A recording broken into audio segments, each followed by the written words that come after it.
Venga, comenzamos.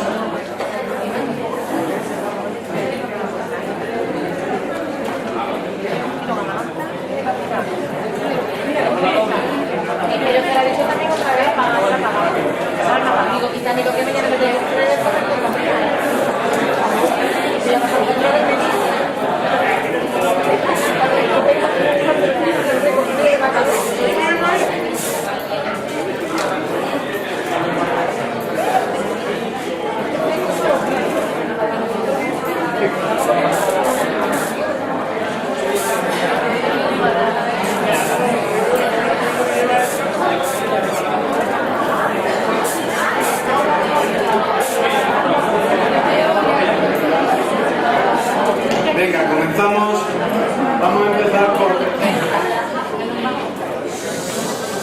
Vamos a empezar por el grupo de Manolo León, que es el portavoz de uno de los grupos. Y comenzamos solo por recordar la pregunta. Dice: en el cambio de denominación de la ley hemos pasado de una ley orgánica de educación a una ley orgánica para la mejora de la calidad de la educación. Tras conocer la nueva ley, ¿en qué podemos decir que hay una mejora de la calidad? Bien. ¿Ahora? Sí. Bien, lo primero que quiero decir es que el grupo del que yo soy un poco el coordinador del tema, aunque la secretaria sea la compañera de ARCO, decir que ha sido un grupo muy participativo, donde todo el mundo realmente ha aportado su idea, sus dudas, sus propuestas, y la verdad es que hemos acabado relativamente pronto. A eso de las 7:20 hemos concluido. De modo que yo, como coordinador, felicito a este grupo, a todos los miembros, por la rapidez y por la dinámica que han tenido. Decir que en este sentido, y respondiendo a esta primera pregunta, no vemos realmente absolutamente ninguna mejora. Ninguna, y es más, una compañera, no recuerdo bien su nombre, hablaba de que lo de ley para la mejora de la calidad de la enseñanza debería haberse llamado ley para la mejora de la criba de los alumnos. Nos parece criba como eliminación, entendiéndolo como eliminación. Nos parece que, y apostamos porque la educación es algo un poco que también se comentó esta mañana, la educación ha de ser una cuestión de Estado, no puede ser una cuestión de partido. Es un error el estar continuamente el partido que surja de las elecciones, pues la primera idea es cambiar todo lo que ya hay, hacer una ley a imagen y semejanza de ese partido, sino que esto debe de ser un consenso donde participen los partidos políticos, evidentemente, donde participe toda la comunidad escolar, entre otros, por supuesto, los que estamos aquí, que somos los padres, y los sindicatos, etcétera. Pero que lo que hay que conseguir, y eso tiene que ser la lucha, es el que se fijen lo que llamamos nosotros unos mínimos máximos, es decir, unos mínimos que permitan construir un modelo que perdure en el tiempo, evidentemente con un carácter abierto y flexible a los nuevos cambios que se puedan producir, y que ello al final pues repercuta en lo que todos queremos, que es una mejora del proceso de aprendizaje de nuestros hijos. En ese sentido, esa es la conclusión que consideramos que sacamos de esa pregunta, y es la que quiero trasladar a todos vosotros. Bien, como segunda pregunta,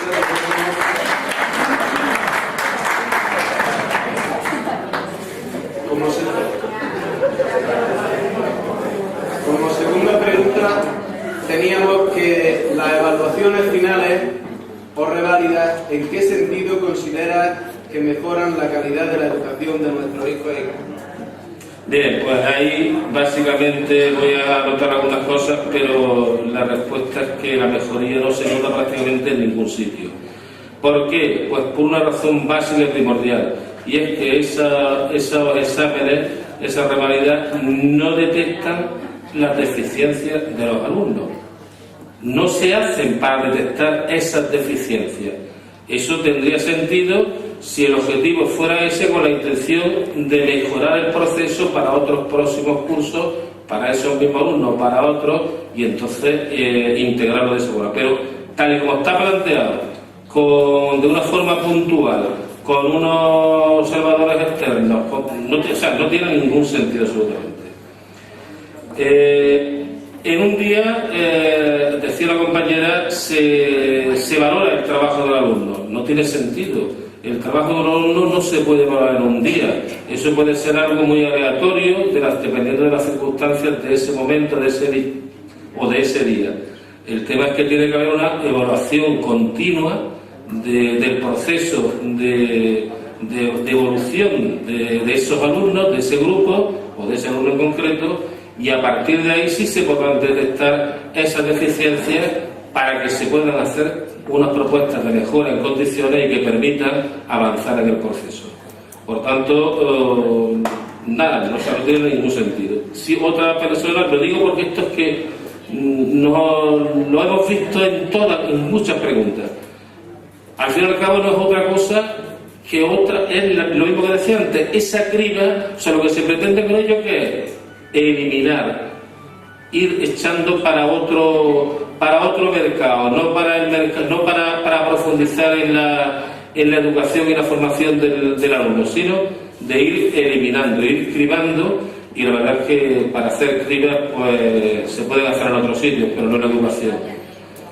Y también hablábamos de que en esa pregunta lo que vemos, y con esto termino, es que lo que se está haciendo es extrapolando un modelo político a la educación. Un modelo político evidentemente partidista, y como ya había dicho en la primera pregunta, no tiene sentido. Desde nuestro punto de vista eso no tiene sentido, en este caso que sea un modelo del partido de gobierno, que es el PT, o que fuese de otro partido. No tiene sentido, tiene todo el sentido del mundo, para el partido evidentemente, pero no para el fin que se persigue, que es la educación de nuestros hijos, sino que lo que haría falta sería pues lo que ya decíamos en la primera pregunta, ese consenso de mínimo para fortalecer el sistema. Bien, en la tercera pregunta se habla de que en la exposición de motivos de la ley, entre las causas para el cambio, se encuentran los malos resultados de nuestros hijos e hijas en las pruebas internacionales, así como el fracaso escolar existente en nuestro país. Después de conocer la ley y con las evaluaciones finales, es decir, las reválidas previstas, ¿consideras que van a mejorar los resultados y el fracaso escolar? Me voy a repetir, pero es que no, evidentemente. Hay muchas razones. La fundamental, las circunstancias, la situación, los condicionantes no son los mismos. En Alemania, en Italia, en Suecia, en España, evidentemente es muy difícil comparar los resultados cuando las situaciones no son extrapolables de un país a otro. Por tanto, aquí un compañero, Juan me parece que se llama, hablaba de que evidentemente no existe en el tiempo. O sea, decía, poner un ejemplo muy claro, igual en un país como Portugal se pueden desarrollar determinados contenidos en un curso y en España se desarrollan en otro. O sea, el contexto, lo que rodea a los diferentes países, es que es imposible. Entonces, para nosotros veíamos que tenían muy poca... no eran válidas, no servían realmente, no podemos caer en la estadística pura y dura, ¿vale? Entonces, de alguna forma, las ratios, por ejemplo, evidentemente con las ratios no son lo mismo en determinados países que en otros. En España, por ejemplo, ahora por desgracia, la ratio es superior. Los criterios que se establecen pues son diferentes entre los países. Entonces, la respuesta es no, y por esa razón, porque es que no se pueden extrapolar de unos países a otros.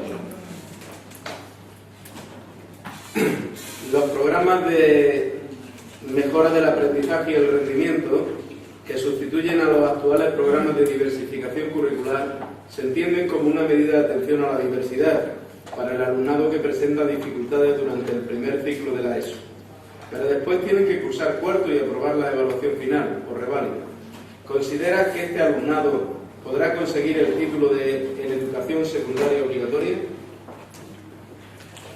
Me parece que ya lo hemos hablado durante las sesiones de esta mañana y esta tarde, sobre todo. O sea, es prácticamente imposible que se pueda producir esa superación de contenido porque es que el salto que supone es mucho mayor que de otra forma. Entonces, lógicamente, no se podría. Además, el esfuerzo de los niños no se tiene en cuenta, ese grado de superación. No es lo mismo que un niño comience por aquí, a que otro comience aquí. Evidentemente, tú no puedes pretender que a lo mejor los dos lleguen al mismo sitio, porque este ya partía con un índice más alto. Lo que tendrás que ver será el proceso de trabajo, el proceso de evolución, el proceso de aprendizaje de cada uno de ellos, y en función de eso es cuando tendrás que determinarlo. Entonces, lógicamente, no. Y hay también otra cosita que se habla por aquí, y es que de alguna forma también se ha repetido ya, porque todas las preguntas tienen mucha conexión, y es que se evalúa externamente, y externamente evaluar sin tener en cuenta el proceso de ese alumno no tiene sentido. Es como si alguien de fuera viene ahora aquí a esta sesión y a nosotros pues nos propone una serie de ítems y no ha conocido el desarrollo de las sesiones como han ido, como no han ido. Difícilmente podemos valorar la repercusión o la influencia que las jornadas están teniendo aquí. Entonces, desde nuestro punto de vista, está claro que no. ¿Consideráis adecuado que el alumnado tenga que tomar decisiones acerca de continuar por la vía de FP o de bachillerato desde tercero de la ESO? Esa era, perdón, la número 5, ¿no? 5. ¿Te importa repetirla? Sí, que si habéis considerado adecuado que el alumnado tenga que tomar decisiones acerca de continuar por la vía de FP o de bachillerato desde tercero de la ESO. Evidentemente hay un tema que es fundamental, y es la falta de madurez para decidir a la edad de 13 años. Por tanto, la respuesta claramente no. ¿Qué ocurre además? Pues que ocurre que aquí se puede producir lo que podríamos llamar un viaje sin retorno, es decir, el niño, el alumno elige una cosa y luego decide cambiar. En el momento en el que ese viaje hacia atrás no se puede producir, con lo cual se produce, pues, existe lo que es un viaje sin retorno. Entonces, decir eso, la cuestión fundamental, la que engloba todo, es que ese proceso de madurez que a los 13 años se tiene es imposible que le permita al niño libremente y conscientemente decidir sobre eso. ¿Cómo habéis valorado el nuevo sistema de acceso a la universidad? Un segundito, estamos en la 6, ¿verdad? Sí. Vale. Bien, aquí hay una cuestión que, bueno, voy a comentarlo, y hay una cuestión que una compañera, no me acuerdo ni el nombre, bueno, ella sabe quién es, le voy a dar la palabra para que ella lo comente. Nosotros hablábamos de que se habla de que tendrán decisiones para notas y criterios. Entonces hay una cosa que nos surge, nos plantea muchas dudas, y es ¿qué criterios son esos que se van a establecer? Es verdad que lo de las notas puede ser muy objetivo, está muy claro. Lo de los criterios que aún no se especifican, no se sabe llegar a ser para todos, en general, iguales, si cada universidad va a ponerlo en una forma. Entonces, eso de los criterios es algo que nos surge duda y que yo le traslado a la mesa para que se dé una respuesta si se tiene, vamos. Aquí decía Marisa, decía que hoy en día ya hay pruebas de acceso en las universidades públicas, aunque la ley actualmente, esta que se está hablando, la 11, no está en vigor. Entonces yo le voy a pedir a Marisa que comente, porque yo hablaba de un ejemplo concreto, creo que es Marga, que comente el tema para que se pueda conocer por parte de todos, a ver si eso cómo es. ¿Marisa está por ahí? Sí. Levántate, Marisa, si quieres vente para acá y no te micrófono. Concretamente con mi hija. Este año ha terminado segundo de bachillerato y quiere cursar arte dramático. Entonces, la ESAD de Málaga, aunque esta ley aún no está implantada, sí que tiene sus propias pruebas de acceso. No tiene nada que ver la nota que saque en selectividad.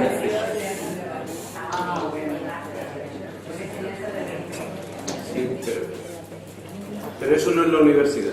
Aunque el título que otorga la Escuela Superior de Artes Plásticas sí que da lugar a un título equivalente al de grado, sin embargo eso es enseñanza superior pero no enseñanza universitaria.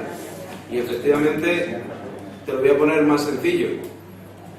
Hay pruebas en los conservatorios para todos los pases que hay de un nivel a otro. Sí, también lo sé porque también lo he acusado. Pero que no es decir, la pregunta que era sobre la universidad hoy no está usando todavía esto. Solo recuerdo que hace un tiempo sí que las facultades de Bellas Artes utilizaban una prueba de acceso y también se le eliminó con la nueva normativa.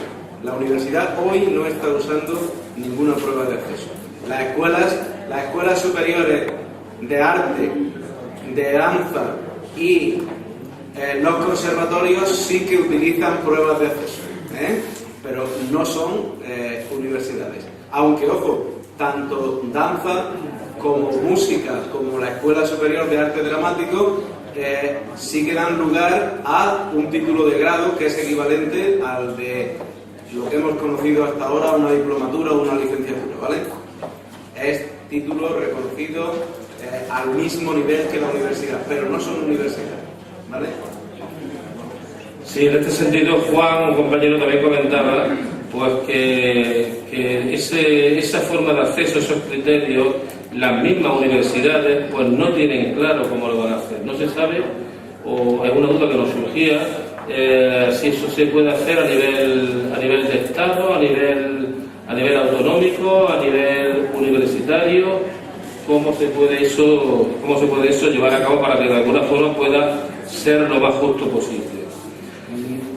Mirad, lo he comentado antes, el gran problema que se tiene si no se regula en una norma de ley estatal es que las universidades, si se deja tan abierto como está, las universidades tienen un derecho constitucional y es la autonomía que tiene la universidad para su gestión.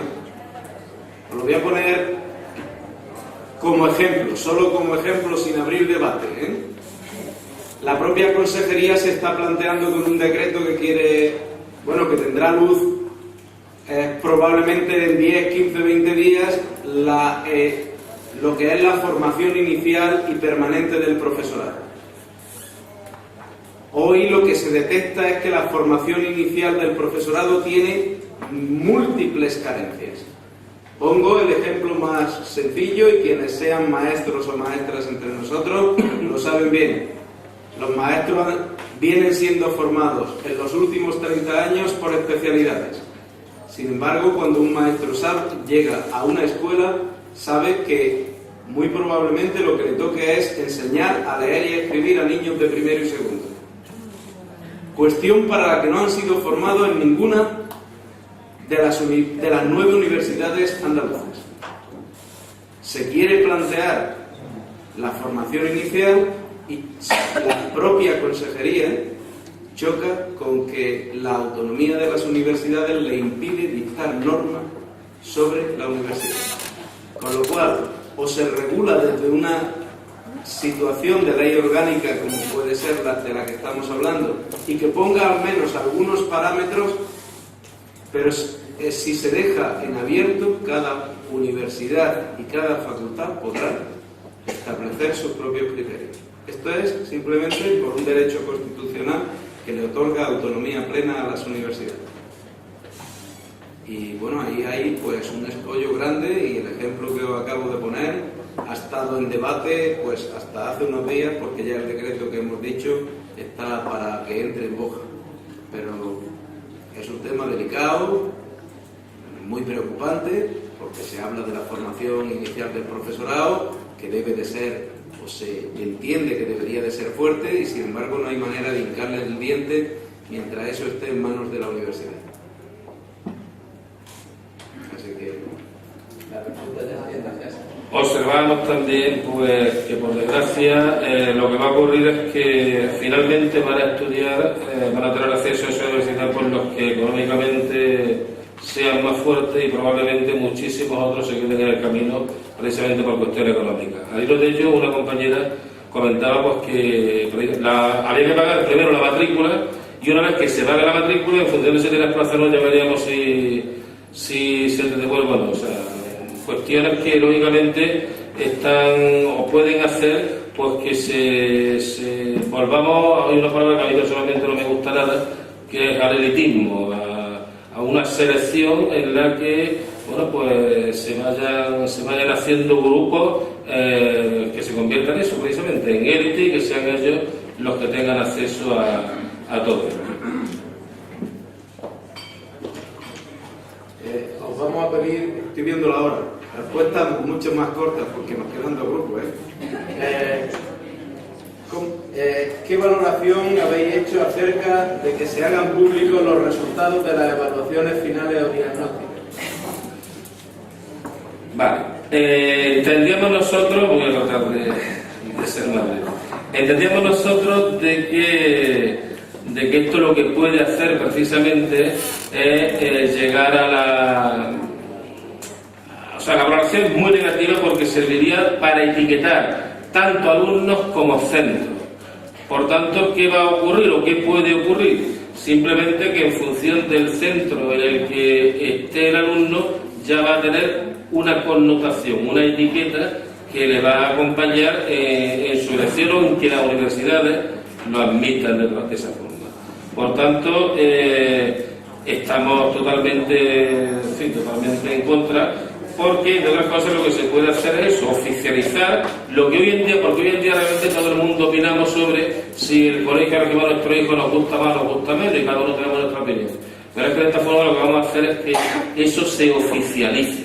Por tanto, es una auténtica barbaridad de nuestro punto de vista.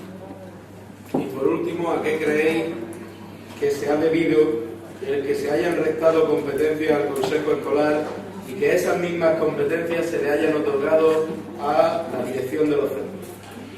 Si miramos un poquito con el tiempo hacia atrás, sabemos que desde hace ya algunos años se le viene dándose desde la propia administración educativa, desde el gobierno lógicamente, una mayor importancia a la figura del director. Evidentemente esto respalda precisamente todo ese proceso de designación de directores por parte de la administración, concursos, etcétera. ¿Qué ocurre con esto? Porque se está produciendo un cambio de modelo que posiblemente esté también muy relacionado con el modelo político que lo sustenta. Por tanto, nos parece una auténtica barbaridad porque lo que se está haciendo es eliminando gran parte de la democracia interna que tiene que existir en un centro público educativo. Es una forma de expulsar, decía la compañera, a la figura, el sector de los padres de ese sistema. Evidentemente, para la administración es mucho más fácil manejar, entre comillas, al director, que al fin y al cabo forma parte de la administración, que a los padres. Por tanto, veíamos que estaba escondido de alguna forma, ese interés de la propia administración para, bueno, pues tener las cosas más fáciles a la hora de llevarlas a cabo, de transmitirlas o de realizarlas. Bien, pues muchas gracias a ese grupo. Creo que las aportaciones son claras y lo que sí te vamos a pedir es que las redactes lo mejor que podáis, por si las tenéis en sucio, y se las entreguéis a Rosa posterior. ¿De acuerdo? Muy bien, gracias.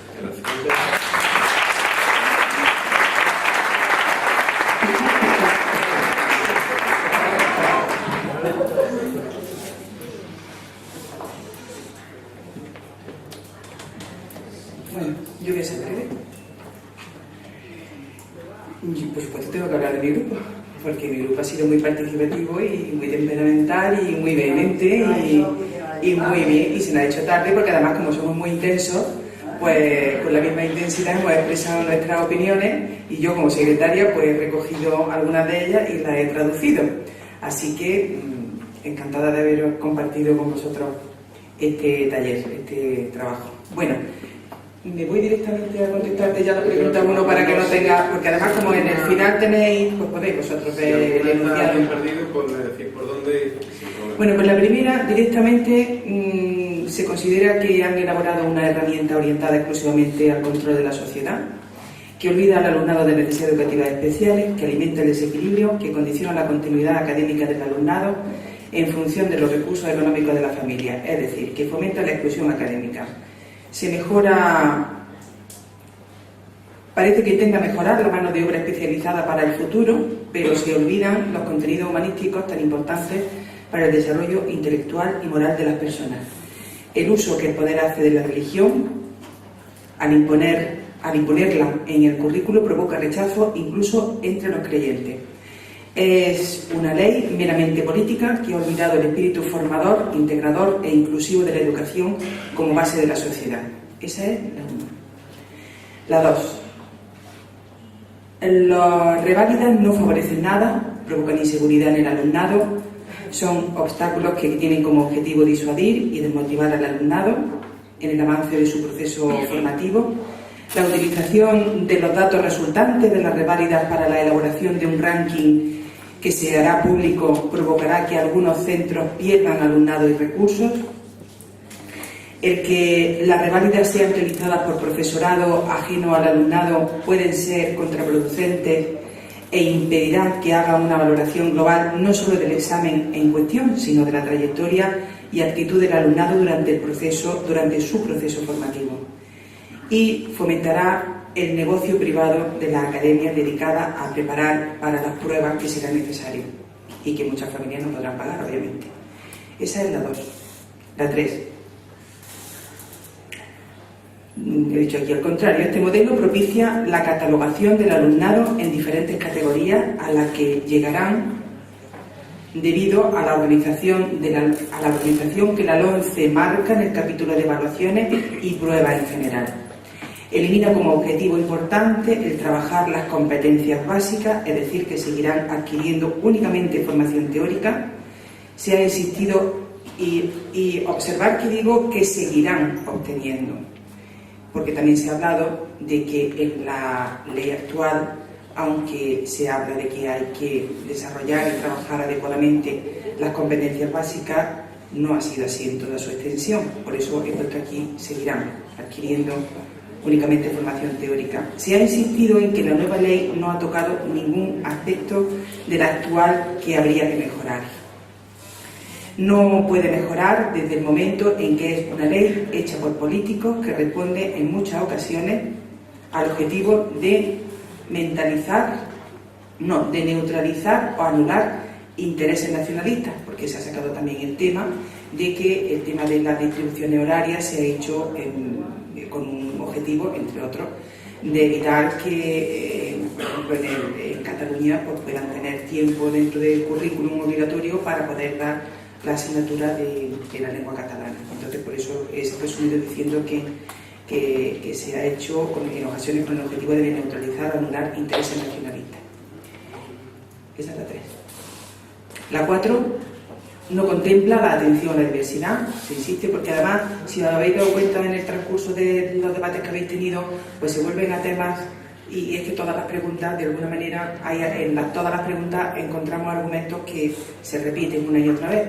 Por eso hemos vuelto a sacar aquí que no contempla la atención a la diversidad con el sistema curricular, y las reválidas no podrán llegar a la meta a aquellos que presenten especiales dificultades. En la actualidad se le está exigiendo un nivel de conocimiento muy básico en las asignaturas troncales y aún así avanzan con dificultades, por lo que con el cambio anunciado será insalvable, ¿no? Y pasamos a la 5. No es posible que puedan decidir sobre sobre algo tan importante que afecta a su futuro y que porque aún no tienen la madurez necesaria. Esta es la 5, donde se habla de si un alumno en tercero de la ESO puede empezar ya a decidir sobre un futuro a largo plazo, y entonces aquí pues, hemos visto que no tiene la madurez necesaria, ¿no?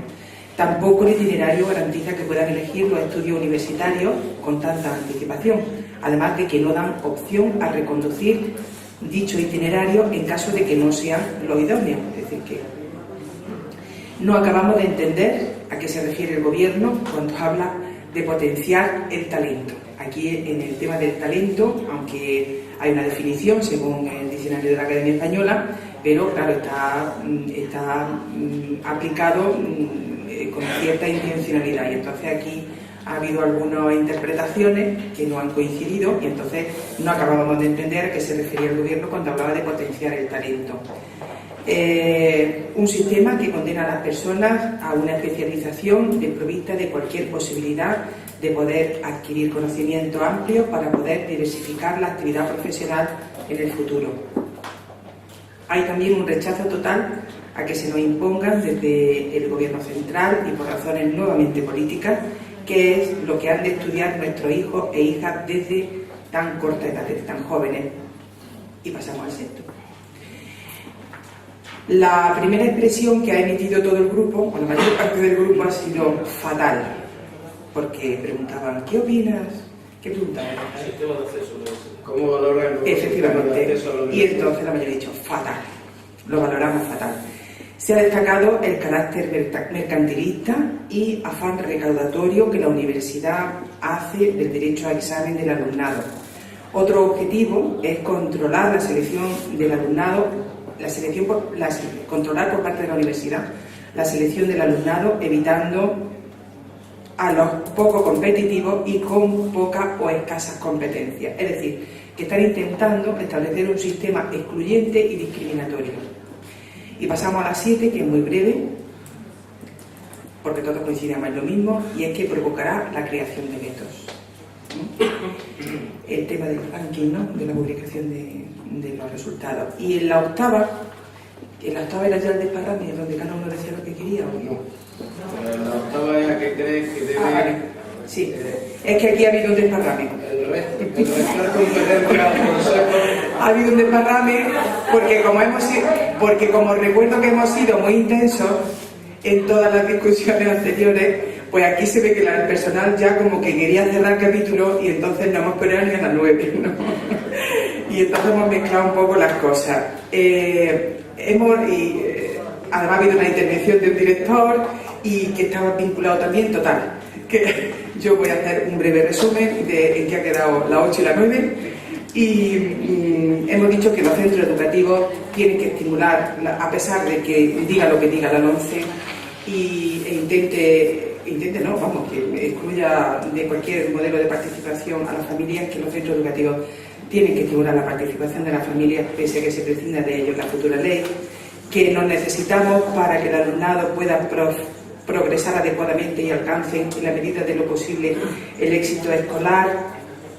Y había argumentos que nos devolvían a la pregunta 1, que es que el modelo de gestión de un centro que plantea la LOMCE viene a reforzar el afán controlador, que es el espíritu real de esta ley, y así lo hemos entendido este grupo. Ya está.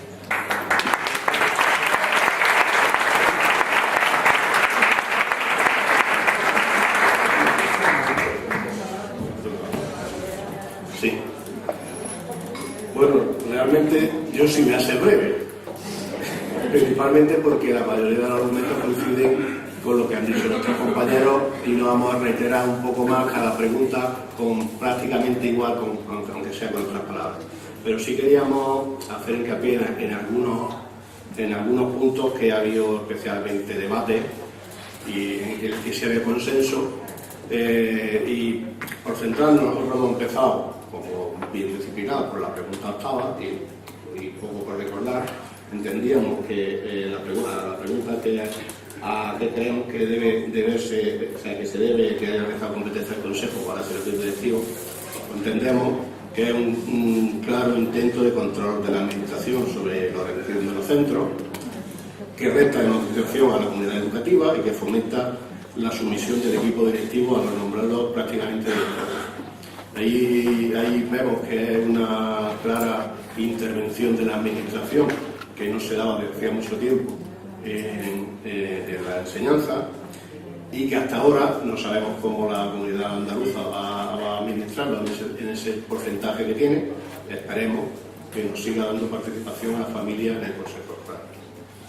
En la séptima, la valoración que hacíamos de los resultados de la publicación de los rankings, entendíamos que la publicación de los rankings tiene un sentido negativo para aquellos centros que, especialmente por su entorno y sus características, su evaluación iba a ser claramente perjudicada con respecto a otros centros, y que en la publicación en eso no aporta nada, simplemente nos puede llevar a que la idea de que el colegio público es de peor calidad que la enseñanza concertada.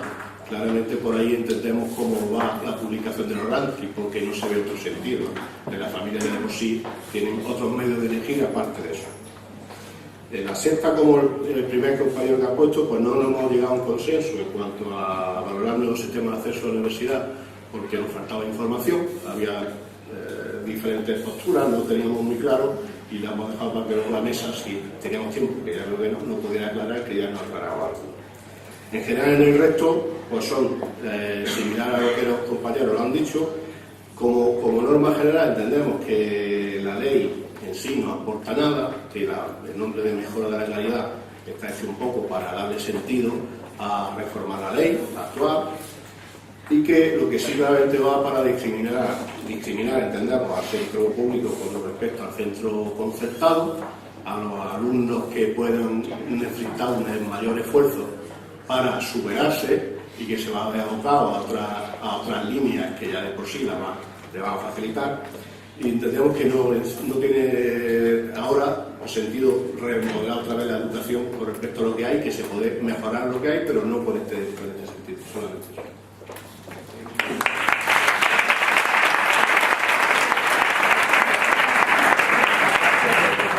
Bien, pues yo creo que, me alegro de una cosa. Creo que habéis sabido leer entre líneas bastantes cosas de esta ley. Yo invito a una relectura, a pesar de ello, porque, aunque no lo creáis, yo que, aunque sea por obligación, me la releo de vez en cuando. Cada vez que relees le sacas algún apunte más. Yo creo que es muy importante lo que hemos hecho en el día de hoy, que ha sido dar una visión de conjunto, que seáis unas personas críticas y no estemos solamente a aquello que nos cuenta un telediario un día que pasábamos por allí, sino que tengáis una visión de conjunto y sobre todo que seáis capaces de, efectivamente, rumiar todo lo que hemos vivido y todo lo que hemos dicho hoy, tanto por mi parte como lo que habéis comentado en los grupos de trabajo, porque lo que está en juego es la educación de nuestros hijos. Esta mañana se nos ha lanzado un reto importante y por eso creo que es importante recoger vuestras apreciaciones junto con las que tengamos mañana y algunas más y hacérselas llegar a nuestra consejería, porque si es cierto que va a contar con CODAPA como una parte de esos expertos que ha mencionado esta mañana para ir buscando los resquicios, yo os digo que sí quedan resquicios. Quedan resquicios para que a pesar de esas cosas, las que he visto que hay, pues una crítica en algún caso negativa, en otro caso con palabras como nos parece fatal, lo que tenemos que hacer es buscar dentro de algunas cosas que ineludiblemente van a suceder, qué cosas se pueden hacer para que efectivamente desde nuestros centros las cosas mejoren. Y a ver, resquicios, haylos. A la comunidad autónoma le corresponde regular muchas cositas de las que aquí quedan. Y lo que hay que hacer es pedirle ahora a nuestra comunidad autónoma que, en la medida de lo posible, pues seamos una comunidad que finalmente el desarrollo completo de la ley, que estará entre lo que haga el Ministerio y lo que se haga en las comunidades, sea lo mejor que se pueda hacer para nuestros hijos. Por lo tanto, invitados entre todos a que no nos quedemos aquí. Si alguien hace alguna relectura más y considera que es importante, yo os digo que tenéis una vía importante: canalizarlo a través de vuestras federaciones para que llegue a quienes sean los representantes una vez que se tenga ese grupo de expertos de CODAPA, para que puedan manifestar qué piensan los padres y las madres sobre este tema. Muchísimas gracias y que descanséis.